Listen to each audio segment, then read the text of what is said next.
എല്ലാവർക്കും നമസ്കാരം. ലക്ഷ്യയുടെ ഓൺലൈൻ ക്ലാസ്സിലേക്ക് ഏവർക്കും സ്വാഗതം. നാം പരിശോധിച്ചുകൊണ്ടിരിക്കുന്നത് BNSS ആണ്, ഭാരതീയ നാഗരിക സുരക്ഷാ സംഹിതയാണ്. അതിൽ നമ്മുടെ സിലബസിൽ പറഞ്ഞിട്ടുള്ള അടുത്ത ഭാഗമാണ് പരിശോധിക്കുന്നത്. നോക്കാം, സമൻസ് ആൻഡ് വാറണ്ട്.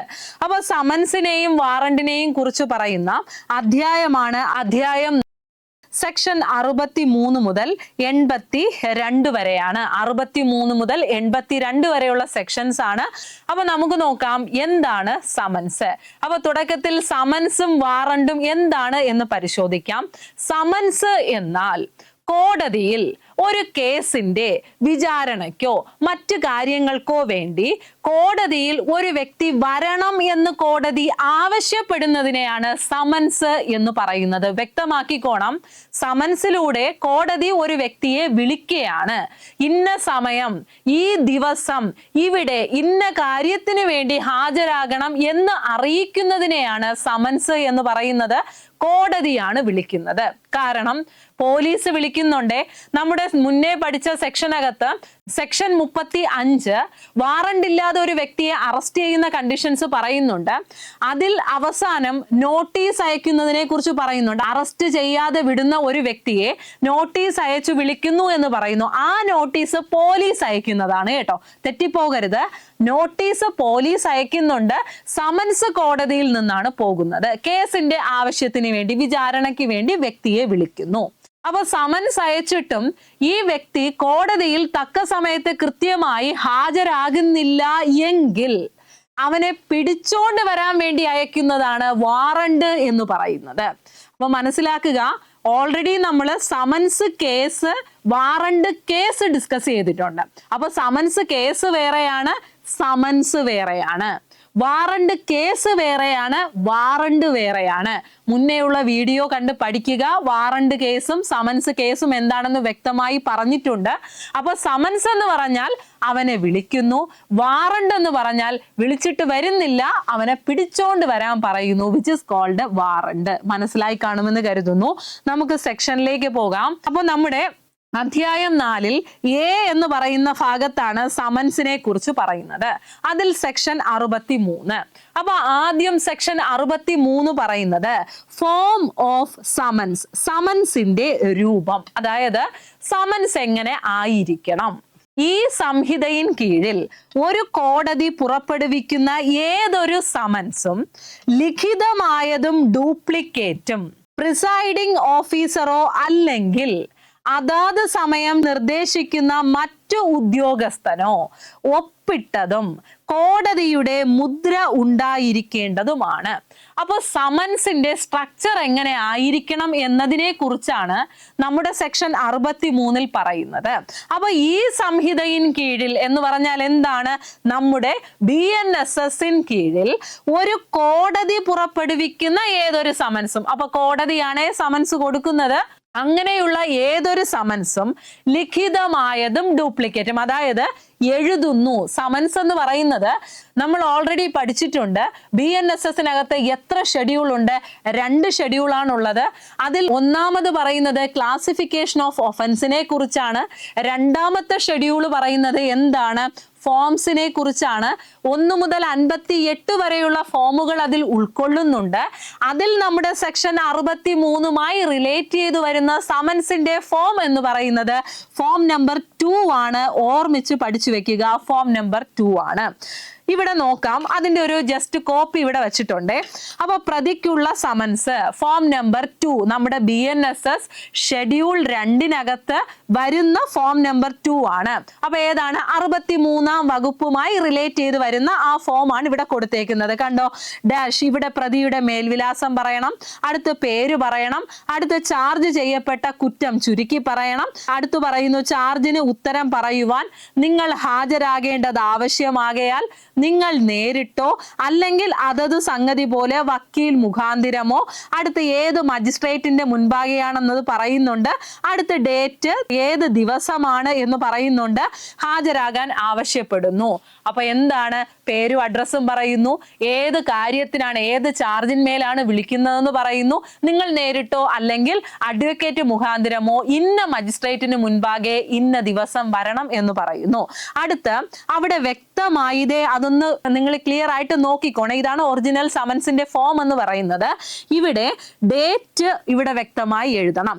അടുത്ത് ഈ കോടതി മുദ്ര കണ്ടല്ലോ, അതായത് കോർട്ടിന്റെ സീൽ ആ സമൻസിനകത്ത് ഉണ്ടാകണം. അതുപോലെ ദേ ഇവിടെ ഒപ്പ് എന്ന് കൊടുത്തിട്ടില്ലേ, അപ്പൊ ആരാണ് ഒപ്പിടേണ്ടത്? തൊട്ട് മുന്നേ പറഞ്ഞു, ദേ നോക്കാം ഇവിടെ എന്താണ് പറഞ്ഞേക്കുന്നത്, ലിഖിതമായതും ഡ്യൂപ്ലിക്കേറ്റും പ്രിസൈഡിംഗ് ഓഫീസറോ അല്ലെങ്കിൽ പ്രിസൈഡിംഗ് ഓഫീസർ എന്ന് പറയുമ്പോൾ ആരാണ്? മജിസ്ട്രേറ്റോ ജഡ്ജോ ആയിരിക്കും, അല്ലെങ്കിൽ അതാത് സമയം നിർദ്ദേശിക്കാവുന്ന മറ്റു ഉദ്യോഗസ്ഥനോ. അപ്പൊ പ്രിസൈഡിംഗ് ഓഫീസറോ അല്ലെങ്കിൽ അതിന്റെ നിയമപ്രകാരം പറയുന്ന മറ്റേതെങ്കിലും ഉദ്യോഗസ്ഥനോ ഒപ്പുവെക്കേണ്ടതാണ്. കോടതിയുടെ സീൽ അതിൽ ഉണ്ടാകേണ്ടതാണ്. അപ്പൊ ലിഖിതമായതുണ്ടാകും, അതിന്റെ തൊട്ട് ബാക്കിൽ അതിന്റെ ഒരു കാർബൺ കോപ്പി ഉണ്ടാകും. ഇതാണ് സമൻസിന്റെ രൂപം എന്ന് പറയുന്നത്, ഫോംസ് ഓഫ് സമൻസ് എന്ന് പറയുന്നത്. അടുത്ത സബ്സെക്ഷൻ 2 പറയുന്നു, എൻക്രിപ്റ്റ് ചെയ്തത് അല്ലെങ്കിൽ മറ്റേതെങ്കിലും തരത്തിലുള്ള ഇലക്ട്രോണിക് ആശയവിനിമയത്തിൽ കോടതിയുടെ മുദ്ര അല്ലെങ്കിൽ ഡിജിറ്റൽ ഒപ്പ് ഉണ്ടായിരിക്കേണ്ടതാണ്. കാരണം ഇപ്പോ വളരെയധികം ഇമ്പോർട്ടന്റ് ആയിട്ട് BNSS വന്ന വലിയൊരു മാറ്റമാണ് ഈ സമൻസ് കൊണ്ടുവന്നു അല്ലെ. എന്താണ് ഈ സമൻസ്? അതായത് വ്യക്തിയെ നേരിട്ട് കണ്ട് സമൻസ് കൊടുക്കണം എന്നതുപോലെ തന്നെ ഇലക്ട്രോണിക് മാധ്യമങ്ങൾ വഴി, ആശയവിനിമയ സൗകര്യങ്ങൾ വഴി, ഇപ്പോൾ ഇമെയിലോ അല്ലെങ്കിൽ ആ വ്യക്തിയുടെ വാട്സപ്പ് നമ്പറിലോ നമുക്ക് സമൻസ് അയക്കാവുന്നതാണ്. അതായത് എൻക്രിപ്റ്റഡ് ചെയ്തിട്ടുള്ള, അറിയാം നമുക്ക് എന്താണ്, ഡിജിറ്റലി ഉള്ള കാര്യങ്ങൾ അല്ലെങ്കിൽ മറ്റേതെങ്കിലും രീതിയിലുള്ള ഇലക്ട്രോണിക് ആശയവിനിമയം വഴിയാണ് സമൻസ് അയക്കുന്നത് എങ്കിലും എന്താണ്, കോടതിയുടെ മുദ്ര അല്ലെങ്കിൽ ഡിജിറ്റൽ സിഗ്നേച്ചർ ഉണ്ടായിരിക്കേണ്ടതാണ്. അടുത്ത് നോക്കാം സെക്ഷൻ 64. സമൻസ് നടത്തുന്നത് എങ്ങനെ? Summons how served. സമൻസ് എങ്ങനെയാണ് നടത്തുന്നത്? അപ്പൊ നമ്മൾ 63 സമൻസിന്റെ ഫോം നോക്കി, എങ്ങനെയാണ് സമൻസ് എന്ന് മനസ്സിലായി. ഇനി ഈ സമൻസ് എങ്ങനെയാണ് നടത്താൻ പോകുന്നത്? ഒരു പോലീസ് ഉദ്യോഗസ്ഥനോ സ്റ്റേറ്റ് ഗവൺമെന്റ് ചട്ടങ്ങൾക്ക് വിധേയമായി സമൻസ് പുറപ്പെടുവിക്കുന്ന കോടതിയിലെ ഒരു ഉദ്യോഗസ്ഥനോ മറ്റു പബ്ലിക് സെർവന്റോ നടത്തേണ്ടതാകുന്നു. അപ്പൊ ഇവിടെ നോക്കാം, സമൻസ് ആരാണ് നടത്താൻ പോകുന്നത്?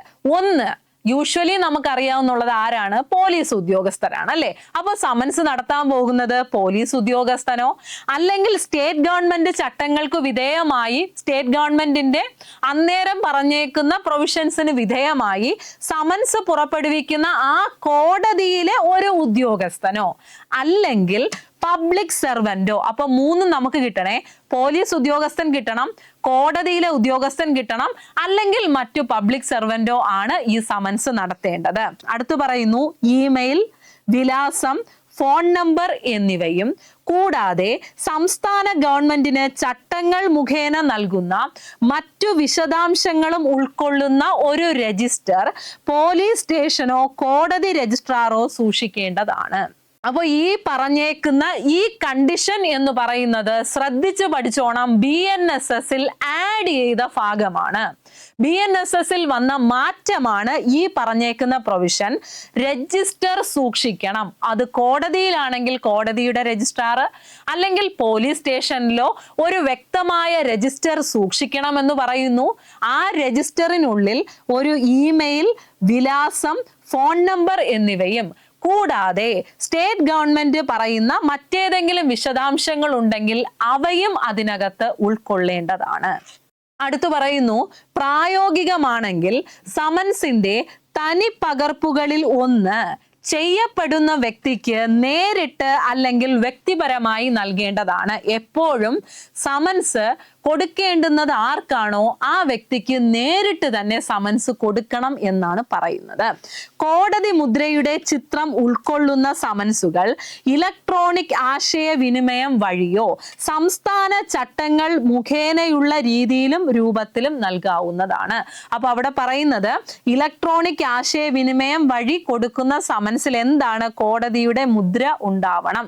അപ്പൊ കോടതിയുടെ മുദ്രയുടെ ചിത്രം ഉൾക്കൊള്ളുന്ന സമൻസുകൾ ഇലക്ട്രോണിക് ആശയവിനിമയം വഴിയോ അല്ലെങ്കിൽ സ്റ്റേറ്റ് ഗവൺമെന്റ് പറയുന്ന മറ്റേതെങ്കിലും രീതിയിലോ രൂപത്തിലോ നൽകാവുന്നതാണ്. അപ്പൊ എങ്ങനെയാണ് സമൻസ് ചെയ്യുന്നത് എന്നാണ് പറഞ്ഞു വരുന്നത്. അടുത്തു നോക്കാം. വ്യക്തിപരമായി നേരിട്ട് സമൻസ് ലഭിക്കുന്ന ഓരോ വ്യക്തിയും ഉദ്യോഗസ്ഥൻ ആവശ്യപ്പെടുന്നുവെങ്കിൽ രണ്ടാമത്തെ പകർപ്പിന്റെ പുറകുവശത്ത് സമൻസ് സ്വീകരിച്ചതായി രസീത് ഒപ്പിട്ട് നൽകേണ്ടതാണ്. അപ്പോൾ ഇവിടെ പറയുന്നത് വ്യക്തിക്ക് നേരിട്ട് തന്നെ സമൻസ് കൊടുക്കണം. ആ സമൻസ് വാങ്ങിക്കഴിഞ്ഞാൽ സമൻസ് റിസീവ്ഡ് എന്ന് പറഞ്ഞ് അതിന്റെ പുറകുവശത്ത്, ഒരു കോപ്പിയുടെ പുറകുവശത്ത് സൈൻ ചെയ്ത് രസീത് കൊടുക്കേണ്ടതാണ്.